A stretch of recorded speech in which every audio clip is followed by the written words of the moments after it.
Hello students, स्वागत है मेरे यूट्यूब चैनल पे। तो ये सीरीज इसलिए लाया हूँ कि ताकि आपका जो भी लॉजिक हो इजीली बिल्ड हो जाए, जिससे कि आपको छोटे छोटे क्वेश्चन करके आपके प्रैक्टिस करके आप इजीली क्या कर सकते हैं, बड़े बड़े कॉम्प्लेक्स प्रॉब्लम को सॉल्व कर सकते हैं। तो उसी सीरीज को आगे बढ़ाते हुए आज मैं एक और आपके लिए लाया हूँ छोटा सा प्रोग्राम। लिखा है कि write a program to calculate area and perimeter of a rectangle, take length and breadth as input from user. तो बेसिकली क्या करना है, हमको एक रेक्टेंगल लेना है, ठीक है, जो कि उसकी लेंथ और ब्रीथ होती है, उसको यूज़र से लेंगे। उसके बाद क्या करेंगे, दूसरे टास्क में हम लोग उसका पेरीमीटर पहले निकालेंगे और तीसरा टास्क क्या करेंगे, उसके एरिया को निकालेंगे। तो इस छोटे छोटे प्रोग्राम करने से हमको बहुत मदद मिलेगी, जो कि हमारी लॉजिक बिल्ड करने में बहुत हेल्प होगी। तो सबसे पहले क्या कर लेते हैं, हम लोग एक हेडर टैग इंक्लूड कर लेते हैं। और जैसा कि जानते हैं, विदाउट मेन फंक्शन हमारा कोई भी प्रोग्राम सी का एग्जीक्यूट ही नहीं होता है। तो सबसे पहले हम लोग क्या बना लेते हैं, एक मेन फंक्शन बना लेते हैं फटाफट। और तो देखिए किस तरह से हम लोग लॉजिक बिल्ड कर सकते हैं। तो यहाँ पे आप देख सकते हैं बोला है टेक लेंथ एंड ब्रीथ। तो सबसे पहले क्या करेंगे, हम लोग सोचेंगे ऐसा कि पहले जो दो वैल्यू आएगी उसको रखने के लिए कम से कम स्पेस भी तो चाहिए। तो हम लोग क्या करेंगे, दो वेरिएबल का नाम लेंगे, जो क्या होगा, एक का नाम होगा लेंथ, एक का नाम होगा ब्रीथ।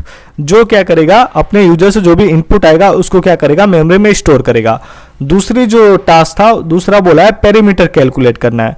तो हम लोग क्या करते हैं, जो भी दो वेरिएबल है, जो भी दो वेरिएबल में जो भी वैल्यू था उसको कैलकुलेट करने के बाद जो भी एक थर्ड वैल्यू आएगा जो कि पेरीमीटर का होगा, तो उसको स्टोर करने के लिए एक और वेरिएबल चाहिए। तो टोटल अभी 3 वेरिएबल हो गए। उसके बाद आप देख सकते हैं एरिया भी कैलकुलेट करना है, मतलब जो भी लेंथ और ब्रीथ को कैलकुलेट करने के बाद जो भी एरिया आएगा उसको भी स्टोर करने के लिए हमको एक वेरिएबल चाहिए। तो टोटल यहाँ पे 4 टाइप के कितने चाहिए, वेरिएबल चाहिए। तो सबसे पहले हम लोग 4 वेरिएबल फटाफट बना लेते हैं और सारे के सारे मैं बना लेता हूँ फ्लोट टाइप के। पहले लेंथ के लिए बना लेते हैं, दूसरा बना लेते हैं ब्रीथ के लिए, तीसरा बना लेते हैं हम लोग पेरीमीटर के लिए और फोर्थ वन एरिया के लिए। ठीक है, तो ये हमारे 4 वेरिएबल बन चुके हैं। और बेसिकली हम लोग क्या करेंगे, एक मैसेज प्रिंट करवा देंगे यूजर के लिए, enter the length and breadth of a rectangle.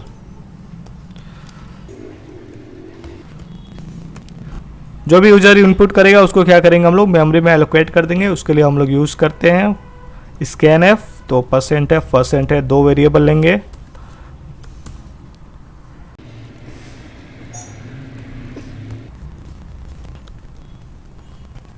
तो देख सकते हैं इतना कोड लिखने के बाद क्या हो गया है, ऐसा सपोज के लिए कि कोई यूजर ने हमको इनपुट दे दिया है, ठीक है, और वो हमारे मेमोरी में अभी है। सपोज कीजिए 7 उसकी लेंथ है और 8 क्या हो सकती है, उसकी ब्रीथ हो सकती है।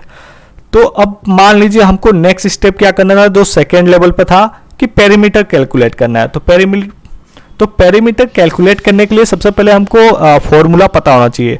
तो पेरीमीटर क्या होता है, बेसिकली जो 2 लेंथ होते हैं और जो 2 ब्रीथ होते हैं उन दोनों का एडिशन होता है। कह सकते हैं कि जो भी लेंथ है हमारी, ठीक है, और जो भी ब्रीथ है वो प्लस हो जाए और 2 से मल्टीप्लाई हो जाए, क्योंकि रेक्टेंगल है ना, तो 2 होती है, 2 के पेयर में होती है। और जो भी वैल्यू आए वो किस में असाइन हो जाए, हमारे पेरीमीटर में। ठीक है, तो ये हो चुका है हमारा कैलकुलेट, बेसिकली कैलकुलेट हो चुका है हमारा पेरीमीटर। तो इसको भी हम लोग प्रिंट करवा देते हैं।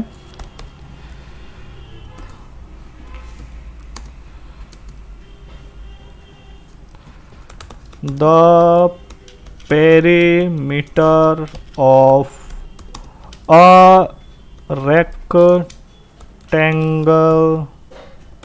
Is %f। ध्यान दीजिएगा मैं %f का यूज कर रहा हूं, क्योंकि क्या किया था मैंने, पेरीमीटर को क्या बनाया था, फ्लोट टाइप की बनाया था। और जो भी पेरीमीटर की वैल्यू है उसको क्या करूंगा, मैं प्रिंट करा दूंगा। तो फिलहाल हमारा एक स्टेप हो चुका है, हमने कैलकुलेट कर लिया है पेरीमीटर। अब मुझे क्या कैलकुलेट करना है, एरिया कैलकुलेट करना है रेक्टेंगल का। तो रेक्टेंगल का एरिया क्या होता है, लेंथ इनटू ब्रेथ। तो हम लोग फटाफट कर देते हैं, लेंथ मल्टीप्लाई बाय ब्रीथ और जो भी वैल्यू आएगी इसकी उसको किस में स्टोर कर देंगे हम लोग किस में स्टोर कर देंगे, एरिया नाम के वेरिएबल में। और इसको भी बेसिकली क्या करते हैं, फटाफट प्रिंट करवा लेते हैं।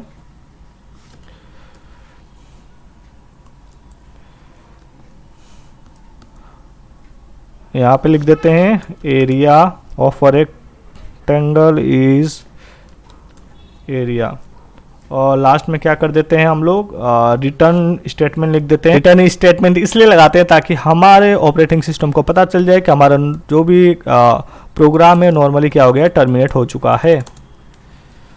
तो चलिए इसको रन एंड बिल्ड करते हैं।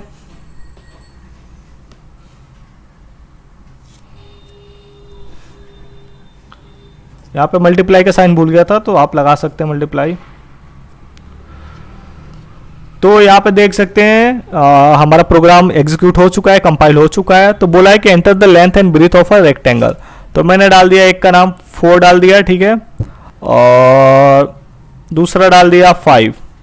तो आप आउटपुट देख सकते हैं, the perimeter of a rectangle is 18 and the area of a rectangle is 20। तो जाहिर सी बात है आप कैलकुलेट भी कर सकते हैं, 5 और 4 को ऐड करेंगे तो 9 इंटू 2 18, तो परफेक्टली आया है, और इनकी मल्टीप्लाई करें तो 20 आएगा। तो बेसिकली हमारा प्रोग्राम सही चल रहा है। चलिए हमेशा की तरह एक और मैं क्या करता हूँ, एक और इनपुट लेके आपको दिखा देता हूँ। यहाँ पे थोड़ा हम लोग कर ले, तो इस बार डालता हूँ मैं थोड़ा बड़ी वैल्यू, फ्लोट टाइप की वैल्यू डालता हूँ, तो 3.5 डाल दिया। दूसरी वैल्यू डाल देते हैं 2.5। तो यहाँ पे आप देख सकते हैं आ चुका है हमारा आंसर होके, the perimeter of rectangle is 12। जाहिर सी बात है 3 3 6 एंड 6 जुड़ा 12, और मल्टीप्लाई करके ये वैल्यू आ चुकी है। तो नेक्स्ट वीडियो लेक्चर में हम लोग क्या करेंगे, बेसिकली क्यूबॉइड लेंगे और क्यूबॉइड का वैल्यू निकाल के देखेंगे, ठीक है। तो तब तक के लिए बाय बाय, थैंक यू।